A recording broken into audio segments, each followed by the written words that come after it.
y'all, Darrell Lee Berry Jr. here, back for some more STEM stuff.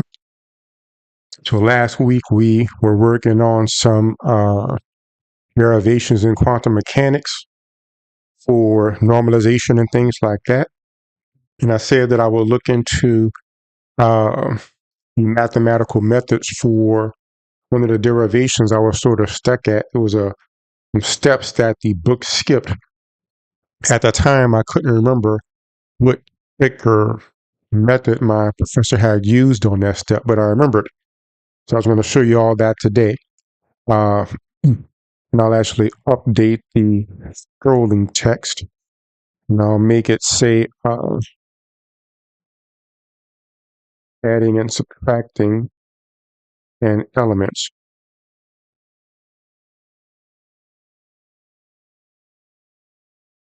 So this is basically the idea that was utilized, or one of the ideas that can be utilized, I guess I should say, uh, in that particular instance.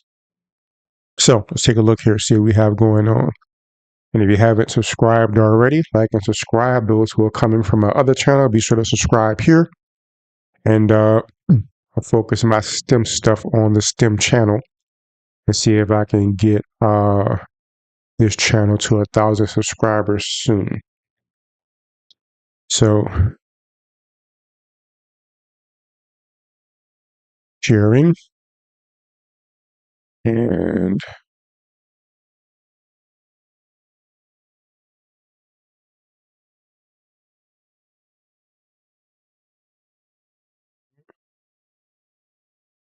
so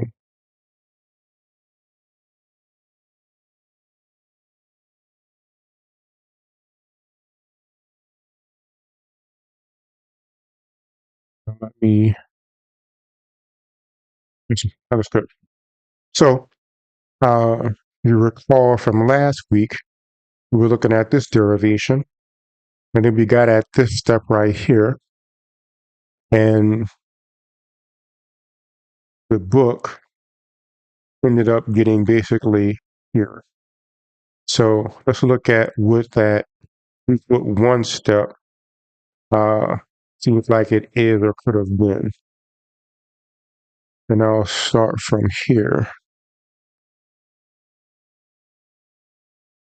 Equation, and I'm guessing this is Griffith's quantum, undergraduate quantum mechanics. So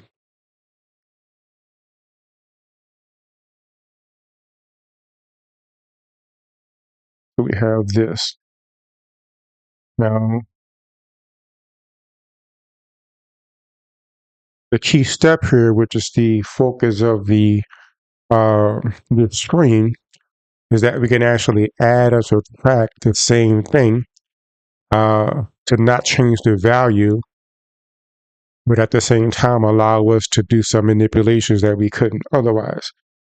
So this is similar to, if you have a value, you can multiply by 1, for instance, b over b, and then this is basically the same thing as a over b times b. And maybe this a over b here, maybe we can utilize that to simplify something somewhere else and make something like that work. By the same token, if we have a, we can say a plus b minus a, excuse me, minus b. So of course, b minus b is just b. So b minus b is just 0, so it leaves a. So whether I have a by itself, or I have a plus b minus b is 0. So a plus 0 is still a. And I can go a plus b minus b, and maybe I can, swap those around for whatever reason. Maybe I need to have a minus b for some reason here. So this is what I understand to be the at least one way to simplify this expression to get it to the next step. So what I'll do is take the complex conjugate of psi, partial derivative, respect to x. And actually, I need to go a little bit farther along in the progression.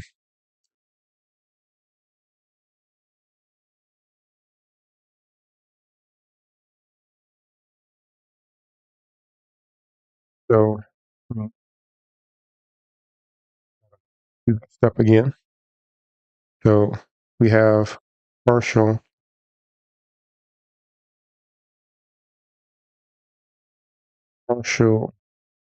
x psi star partial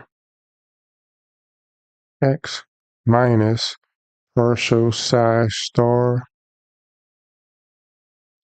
So we have to use the chain rule, but this would be partial star x plus psi star partial squared psi x squared minus squared psi x squared psi minus star. So now we have these two the same plus minus. We end up with partial star squared derivative minus, I'll write it like this.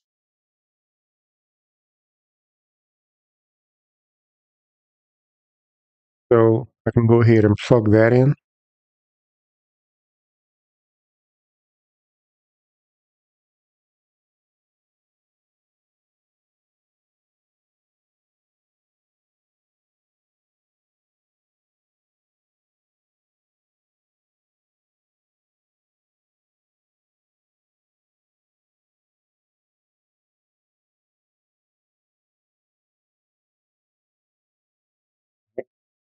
Now we're adding and subtracting, an element comes in.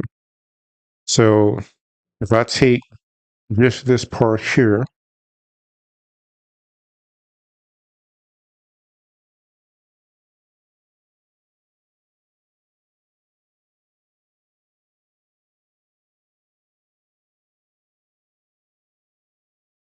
we can see that we have a complex conjugate of psi and the second derivative of psi minus psi and the second derivative of the complex conjugate.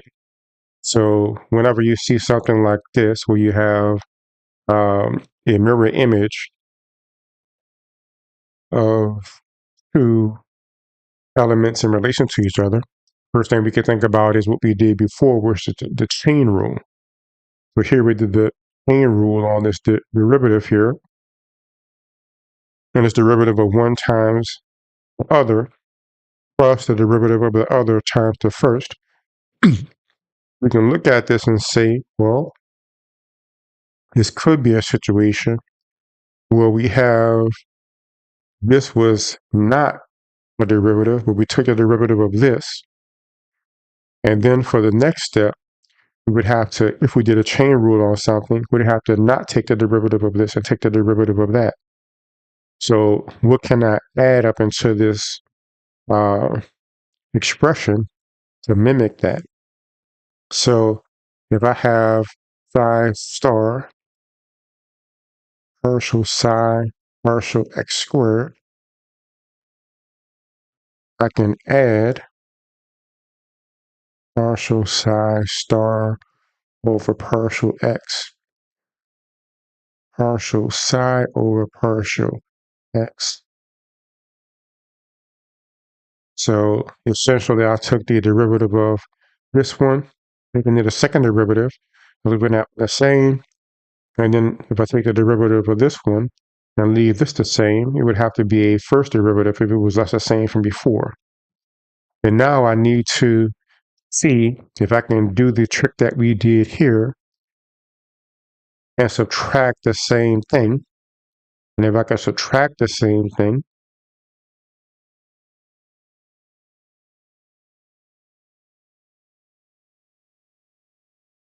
now the value of the expression doesn't change. And then I can subtract the other part.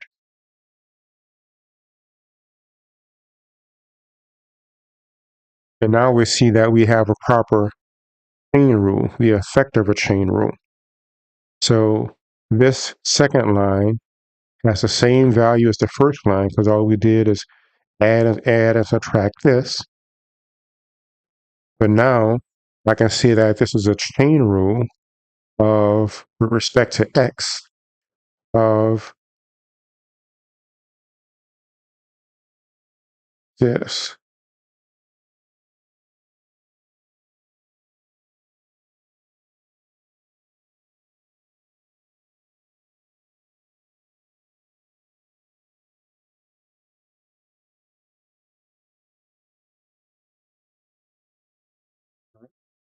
I'll take the partial derivative with respect to x of this first.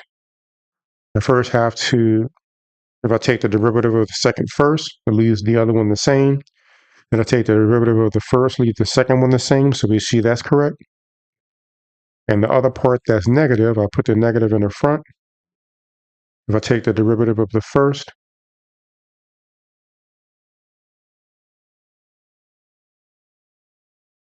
but with this, first derivative of that part, that stays the same.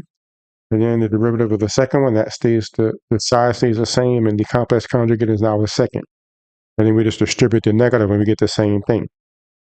So I can see, as you can see, we have the same value of element, slightly more complicated because we're going in reverse.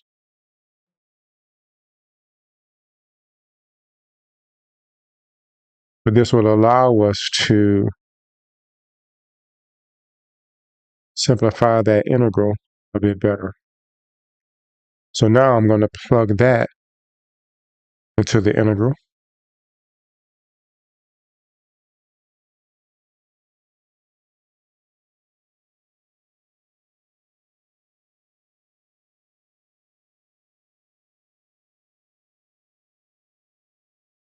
Since this equals what was there before,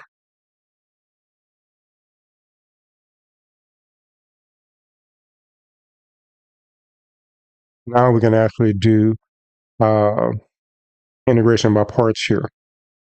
So, and this is the adding, subtracting was a step I was missing last week that allowed us to do the integration by parts trick. I know we ended up doing the integration by parts, but we were integration by parts on the one I tried to do last week is a lot more complicated than this one. Because now I have a derivative in front, and this whole thing I can let be my second item of the integration by parts. So I can say u is x, and du is 1, and dv, like I say, is this entire thing.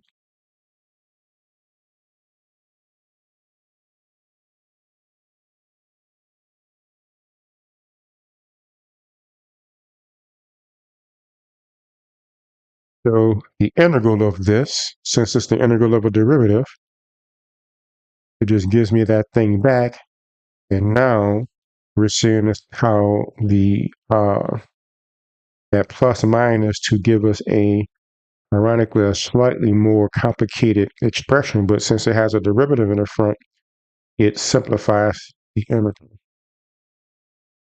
So now I can plug this back in, and I'll have I h bar over 2m partial with respect to t. And now I'm actually doing the integral. So I have x psi star partial x minus x psi partial of the complex conjugate. And this is going to be evaluated from a negative infinity to infinity. Then minus this times 1, and it's going to be integral negative infinity to infinity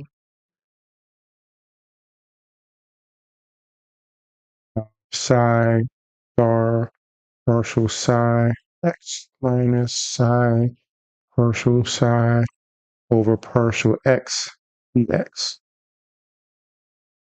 Right? So we discussed before how the psi goes to 0 at infinity. So another thing we can look at as well is thinking about it. So I'm evaluating x.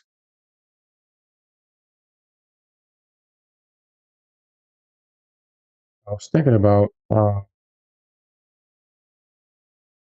believe that's the logic that they gave before, that at infinity, psi goes to 0, otherwise it would be normalizable.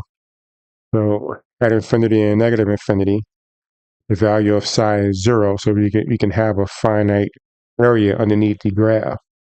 So using that logic, this becomes 0. And then we have pretty much what the book had for that last step, which is here 130,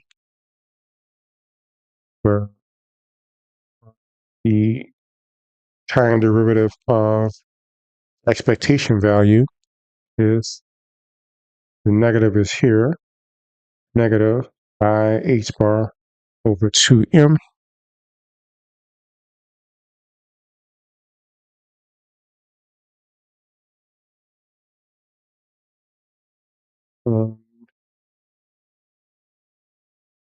Thing I'm seeing, one detail I'm missing is where this partial derivative goes to. But we know we do have this.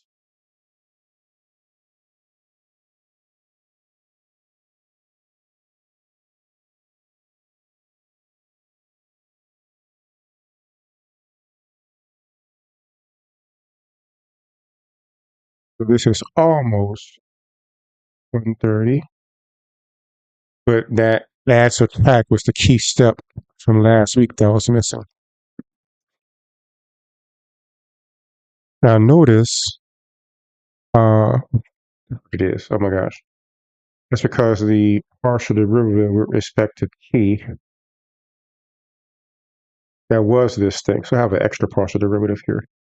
When I take the partial derivative with respect to t of this does equal this. So that was just extra. So there we go. So now we have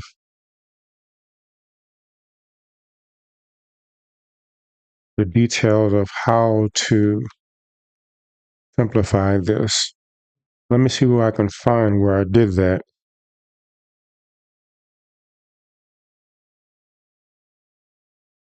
Here it is right here. Partial derivative with respect to t of mod squared is partial x of that whole thing.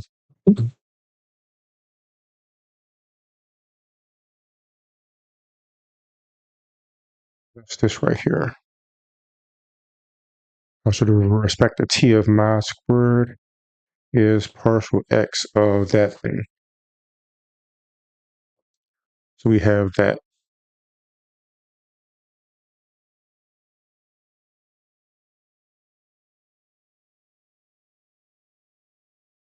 And this should also include this on the front as well in the partial derivative with respect to t. Right, we have that. It's just that since the partial derivative of, since those are constants, we can pull those out. Awesome. So we'll keep it a short one today. That was the mathematical method to resolve the derivation from last week. So I'm sure that will come in handy as I continue my scientific career. As you all know, I'm starting grad school in the fall. Already starting to delve into what my research will be and get access to the systems and things like that. So, been fun. And I'll be back next week. What we'll probably do is continue reading through the textbook. So, and continuing and maybe I can see about getting through the textbook this summer.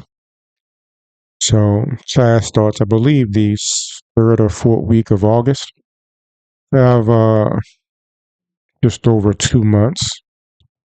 So even though I've heard that, the quantum class is not exceedingly difficult, but quantum is my weakest subject, so I think it'll be perceived as more difficult than perhaps the average person who's not weak in quantum. So, and I still have in mind reviewing some classical, so I may throw that in as well. So next week it'll either be classical or quantum. I know that a viewer in the past wanted me to review, what was it?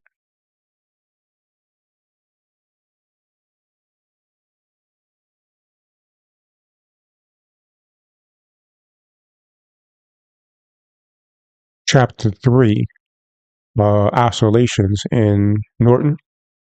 I may do that next week as well. I've been meaning to do that for a while. So we'll see. Next week it'll be either be a revisit of classical or continuing in quantum. And I may even do both. I could just have an extra show throughout the week sometimes, so we'll see. So thank you all who watch later. Be sure to like, subscribe if you haven't already. Let me know if there's a topic in STEM you'd like me to discuss or cover. And tutoring is available. I do have availability now for more students. And you can go to the STEM website there for more details. I'll see y'all next time.